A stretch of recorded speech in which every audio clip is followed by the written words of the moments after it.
There is the energy channel, a place in the body from where the original problem has begun. The original problem of contraction of the infinite boundless consciousness into a separate sense of oneself. This place in the body is called the Channel of Bliss, the Channel of Immortality. It is also known as Amrita Nadi, and it is located on the heart on the right. Not the left heart, the heart on the right, just a few centimeters to the right side of your chest. So this place is the home of your consciousness, the home of the consciousness. It is from where you receive consciousness. And exactly in that place, the problem arises that for the average human being, 96%, it's eclipsed. 96%, this channel of energy is closed. So therefore, human beings access a very limited amount of their consciousness, of their full consciousness, and operate in a very basic way, basically designed for the sense of survival, which has been for the last few thousand years. If we look back into the history, it was all about survival or conquering the other lands, but when you conquer other lands, the others are fighting for survival. So it's actually the same thing, to conquer or survive. It's the victim abuser consciousness. And now recently humanity has entered into a self-empowerment state with all the new technologies in the last couple of 100 years, when all the technologies picked up. And now it's more about creating a more comfortable physical way of living. No more fighting for survival. Creating a comfortable physical way of living, it's still a very low way of living. It's a very basic way of living, just with a bit more comfort around. So it lacks intelligence. It lacks, of course, the knowledge of the universe, the knowledge of life, and most importantly, the knowledge of yourself. Human beings are very interesting in the way that they always look outside for things. First, they will travel to the furthest distances, climb the highest mountains, dive the deepest seas, and only then they will start to explore what's inside them. So the ancient beings, the enlightened beings, always knew that the problem is not outside and the solution is not outside. The problem and the solution is all inside. So this channel of bliss, immortality, Amrita Nadi, is the problem of the problems of the problems and the solution in itself, because the problem that it's blocked, and when it's opened, that becomes the full consciousness. So this has been the root cause of the suffering of the last over 5,000 years of humanity. Since the mythological times of Sumeria and the creation of this particular human race, since that time that problem existed, and it lasted right up until this day. even though humanity has advanced in their knowledge, technology, still extremely operating from a very low state of consciousness.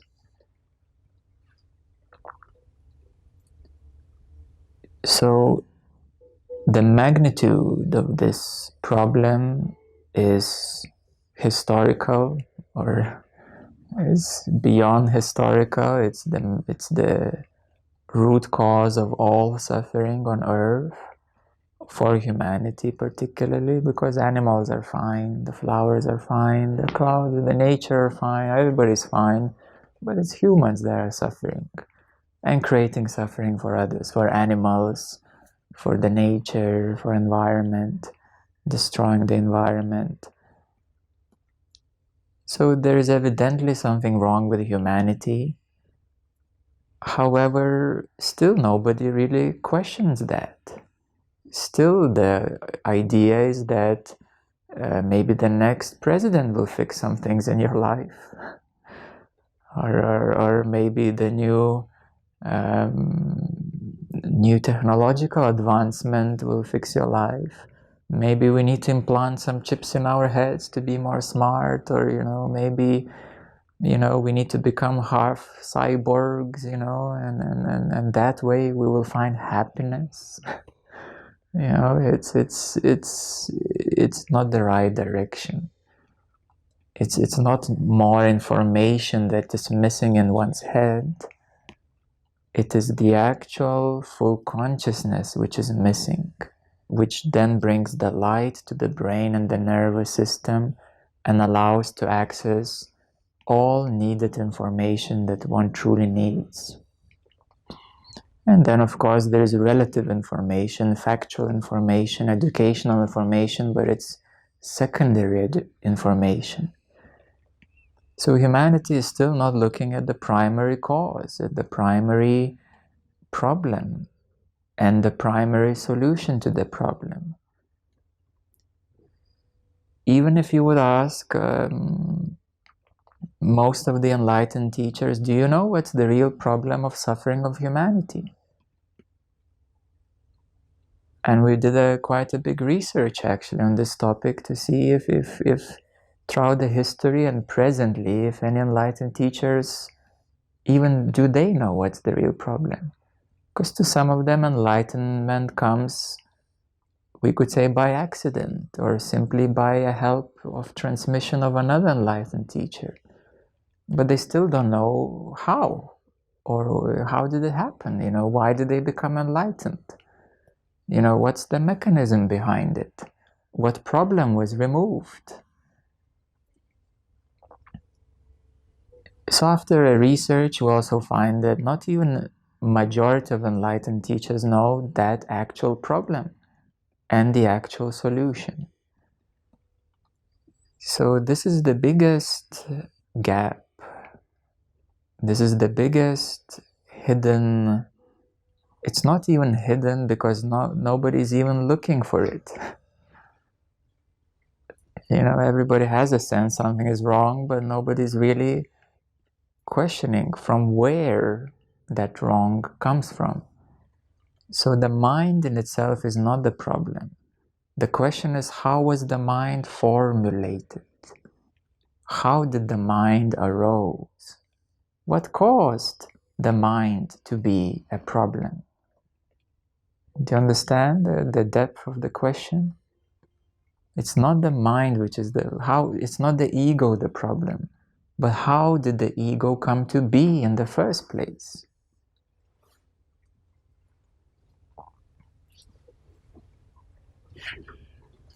So that is a great illumination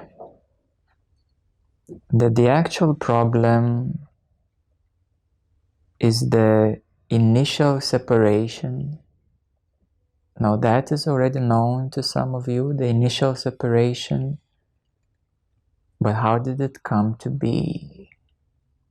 How did this primordial sin or initial separation from divine or God or consciousness came to be? So Bible has a beautiful story of the problem. but not even the actual problem. The story doesn't give any actual real solution apart from putting your faith to Jesus. The actual problem is inside, and there is a channel, Amrita Nadi, which is 96% closed for everybody. So my duty is to illuminate, inform, and bring this knowledge out. And I'm sure that the future, we could say, generation of those who will hear me, that people will take this more seriously into their hands, and perhaps they will even find a certain technological DNA solution. Now that's a job for the scientists, if they would know what to look for. Because of course the genome is so complicated. So the actual problem is in the genome of the human genome, in the DNA code, which is programmed to block the Amrita Nadi specifically. So I'm bringing the knowledge forward, and then I'm sure that in the next years, those who need to hear will hear it, and they will come to find, well, perhaps that we could say a white pill of enlightenment. That might be possible in the future if enough of research is done, and of course it's one of the most important things to do. So the direction of humanity should not be to put more chips in their heads and to replace their physical body with robotic parts, or to upload your consciousness into a virtual reality computer. No, that's not the solution. That's not the right direction, although it can be fun, of course, and entertaining and scary in many ways. But that's not the right direction. So coming back to the now, and what we can do now is we can know the actual problem. And knowing the actual problem is already a 50% solution. Because the problem, the actual definition, includes already the answer. So now that we know that in the heart on the right, it is the energetic heart, and human body has 50,000 nadis, energy channels, and Chinese already did a good work to map out meridians. In the East, the chakras are very well known, and the nadi system is also well known. So in the heart on the right, there is a particular channel called the Amrita Nadi, the Channel of Bliss, to translate it in English. The channel of immortality, because one transcends the limitation of physicality. It's not that your physical body will never degrade or perish, but you as consciousness will be liberated into, we could say, immortality, eternal life.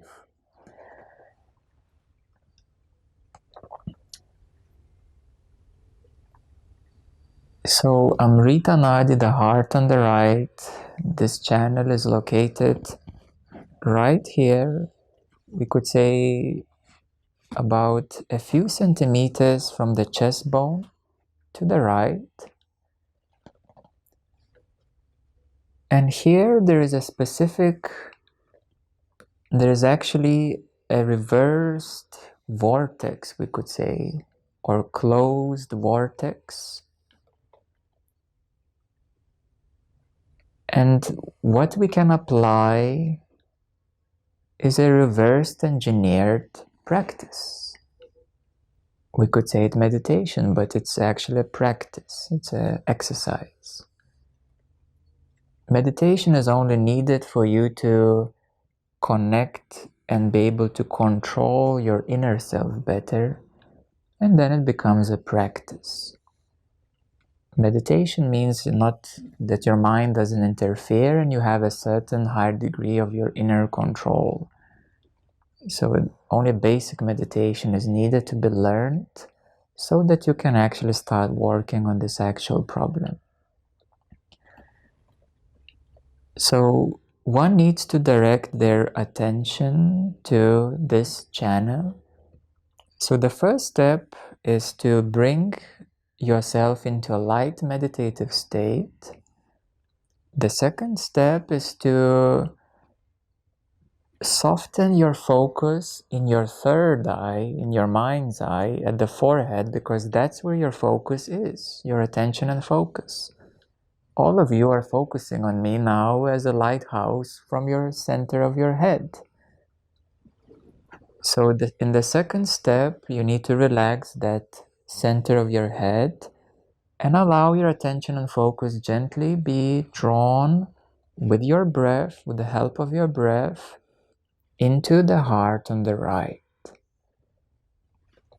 And once you're in meditative state, once your attention and focus is relaxed and through the breath drawn into the heart on the right, then you can know that there is a certain vortex, a spinning wheel, a vortex spinning wheel, which is twisted and locked. And you can either put your hand or if you have energetic capacity, you can just feel the energy moving around, or even just your hand to put it clockwise and anti-clockwise, to have a sense that there is a certain pressure, that there is a certain tension. And this is the place, the heart on the right is the place from where the primordial tension arose. And what is attention or focus? Attention. It's attention. Attention is attention. Attention arises not in your head. That is a secondary process. Attention arises from the heart on the right, and then it shoots up into your brain, and actually then it blocks the crown chakra, the top of your head, connectivity, the universal Wi-Fi. So by relaxing your attention in your head with the help of your breath, you bring it to the heart on the right, and there you can even use your hand to feel it clockwise, anti-clockwise, any pressure, any tension, and simply loosen it up. Loosen it up. The more you loosen up, the more things will start moving. Because the human mind is like a clock, the old version of not the digital, the mechanical clock with the gears, you know? And these gears are interconnected, so everything is interlocked to be as a mechanical mind mechanism.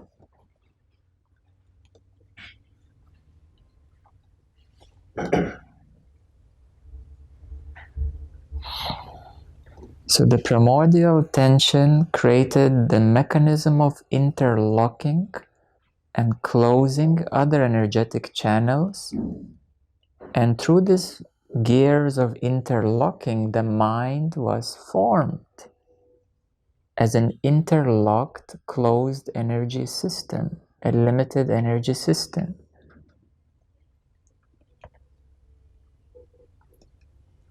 And for the convenience of calling this highly complex interlocked energy system, there's a definition of the mind. And when you identified with the closed energy system limitations, you call it the ego, the identification with limitations. So that's the definition of ego. You have to drop the ideas of ego. You have to drop the ideas of the mind. And then to realize that it's a highly complex interlocked energy system of inner tensions and locks. And that is the actual problem, arising from the heart and the right.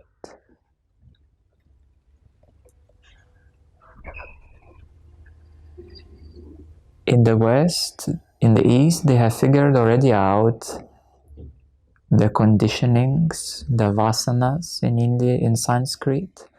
They're called the vasanas, conditioning. In the West, we can call them conditionings or interlocked limiting energy systems, conditionings. So this practice, as I described with the steps before, is a solution to this great problem. And the more you work on it, on this practice, the more things will move. The more energy systems will open, unlock. And the more of your natural consciousness will flow through. All the dark, interlocked energy systems connected with subconsciousness will become illuminated, seen in the clear light of truth, and healed with love. And that is how you come back to your natural state of liberated full consciousness. So as you can see, this is not a spiritual discussion. This is not a metaphysical discussion. This is not esoteric knowledge. This is a very scientific knowledge of how things work inside you and from where problems arise. And the right scientists who would pick up this knowledge, if they would invest time, especially those with DNA knowledge, I'm sure that within the next probably 10, 20, 50 years, they could actually make that solution into a very simple reality. And in the meantime, we need to spread and share this knowledge to others and explain it better and better so that more and more people would learn about it. And at the same time, there is a lot what you can do. And if there is one person who has done it, and if there is a second person who has done it, it means many more can do it. Because knowing the problem, it's already a 50% solution. The rest then just simply needs to be fixed with the right practices.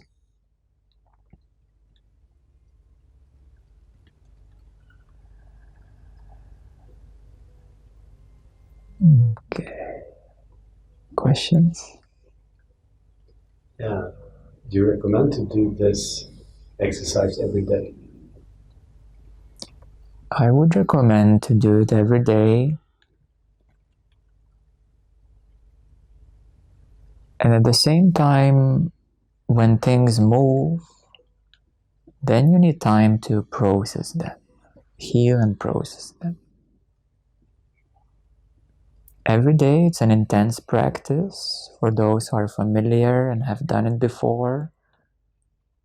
Otherwise, first people need to learn how to do this practice, learn how to process energies, to do purificational work, to do energy healing, and to enhance their nervous systems to be able to support higher vibration. And then it can become a daily practice that you can do it every day in combination with processing of energies to process the lower vibrational locked energies that will be moved and opened with this root practice of the root solution. So yes, you can try it every day, and at the same time things will start moving and you will need to process them, work on them.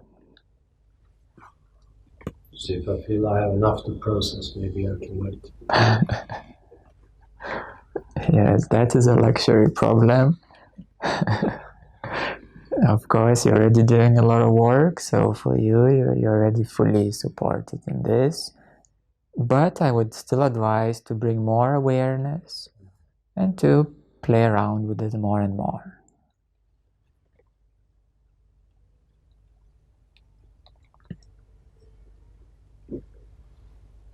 What are the signs that you are doing it right? What kind of feelings? Yeah, you will feel things moving. We could say this is a big detoxification effect. When things are moving, when your energies are flowing and moving, then it means it's the right way, and bringing more awareness to this place in your body and learning more and more about it, not only mentally but also practically. And then, so this is the root problem solution, and then you need to learn a lot more about the mechanism of your attention and focus, because that's where all your mind is interlocked with the mechanism of attention and focus. I call it mechanism because it's very mechanical.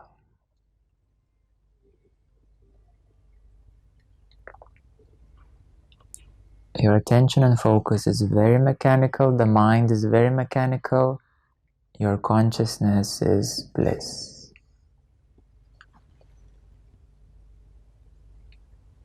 On the picture here, it's very on the front. Is it on the front? Yes, it is here in the heart on the right. How big is it?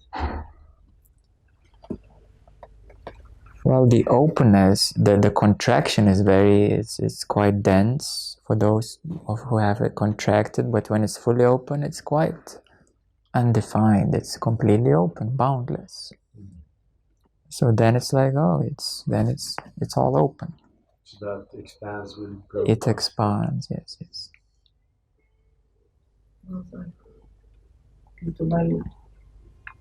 Yes, we can actually even measure it scientifically, how open it is, which we'll call full consciousness integration.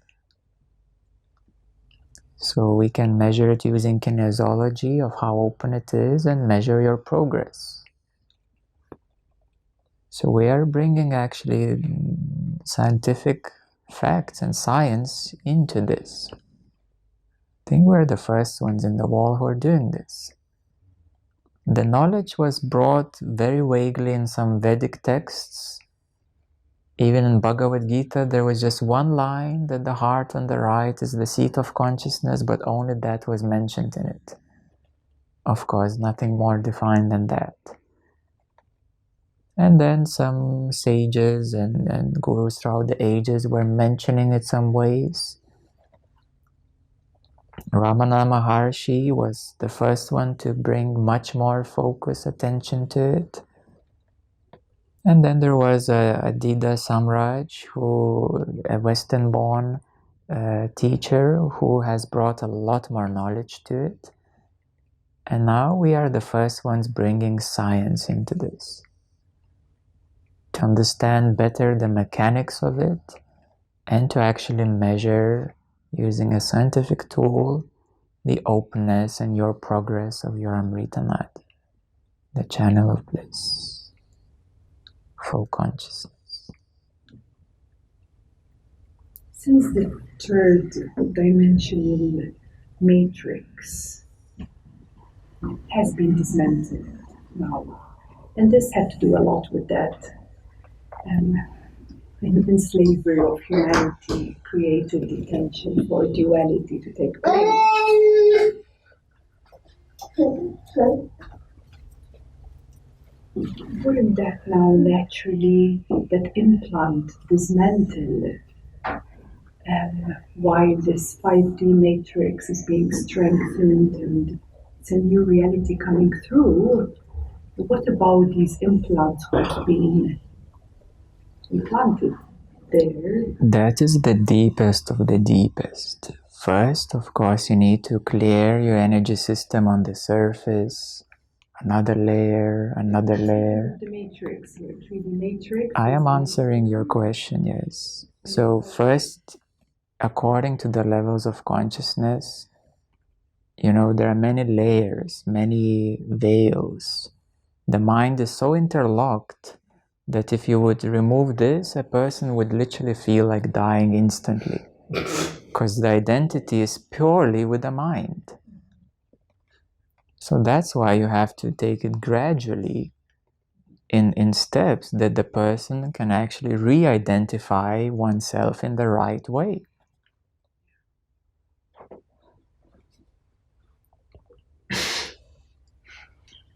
Yes, and also like just seeing like every time there's like a percentage or two, it's already a very big. Yes, yes, yes, yes. It's a total shift of identification from something very crude and limited and fixed into something absolutely boundless and blissful.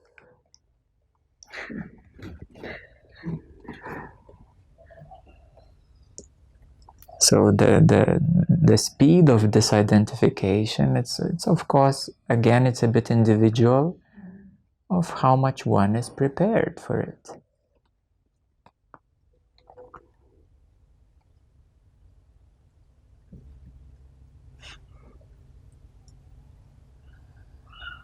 So thus, most of the people take a gradual approach and then heal and start working on the most crudified layers of the mental limitations.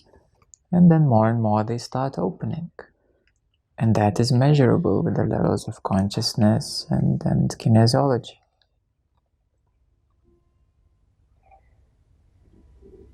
So if someone is totally energetic and can like work with the removal of implants on a higher dimension, wouldn't that be? It's still the same, you know. It's that contraction, that reverse vortex. It's a 4D, you know, implant of limitation, and the work is still the same. The work is still the same.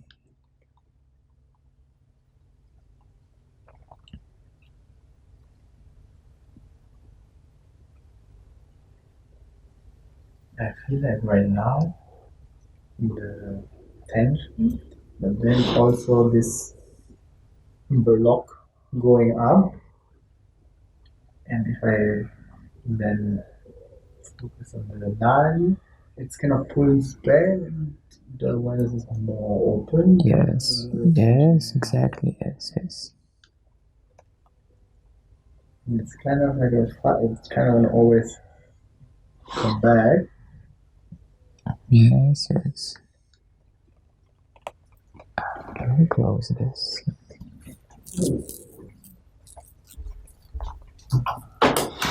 Questions first, I need to pull it back here, and then I can go. Yes, you always need to pull it back here.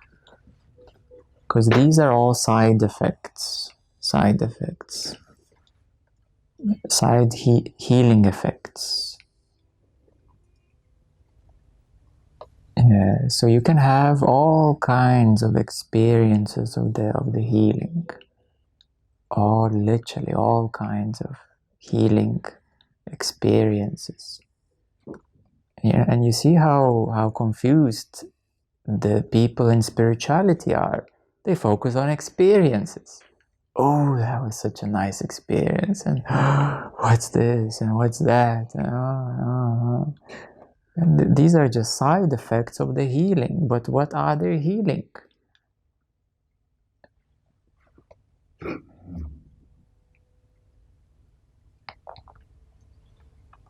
So that's why we are saying no camping. At the same time, let's focus on the actual problem, not on the side effects. And we do provide a lot of practices, a lot of tools, a lot of ways of how to support you fully in this process. We know over 100 different types of meditations and practices and so forth, but they're all specific according to where you are in this process of coming, reopening your full consciousness.